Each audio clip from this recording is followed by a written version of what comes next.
So here's a little update on the front suspension, brakes, and wheels I'm running on the Coyote swapped Fox body.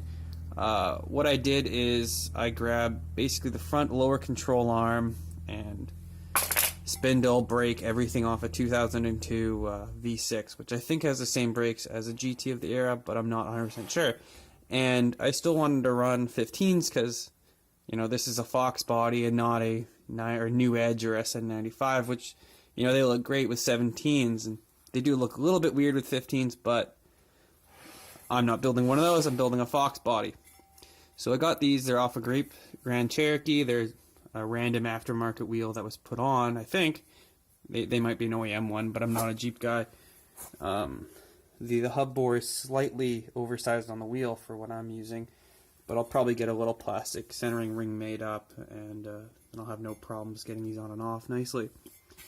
But this caliper can't actually hold a 15-inch wheel, and yeah, these are 15 by 7s with a back spacing of about 4 inches. And what I had to do, and I'm gonna get a lot of flame for this, is grind this little center brace that goes from the other side. I'm not too worried of this exploding and breaking. We've done this before on one of our other cars, and it was fine. And you know, this is the behind part is where it gets most of the support. But yeah, after grinding this on, they fit on great. They spin freely, and I probably have one of the bigger OEM brake packages that you can fit into a 15. And part of the reason why I had to run these wheels is that since it's a 2002 front suspension, you know, control arm, spindle, brake, hub, everything, they do sit wider. So I had to run a quite the narrow wheel. And upstairs I got some 15 by 10 old style welds. These aren't them, but they sit really nice and flush, and I think the car's going to look pretty good. It shouldn't, the wheel spacing is going to be the same on both sides, front and back I mean. But yeah, if you want any more information on what I did here, or any information on what I'm using, this is a 96 and up K member for the 4.6 liter SN95s and up.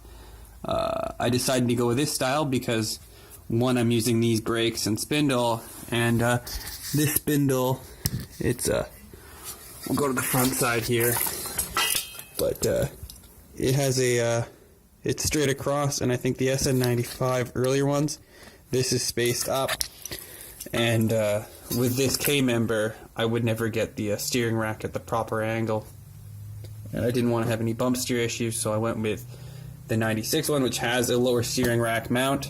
So this Coyote swap in should go pretty easy when I get to that point. I'm really hoping, and yeah, pretty soon we're gonna get to this step of putting the engine in. I went and got my bell housing for the TKO on eBay, and it should arrive here shortly.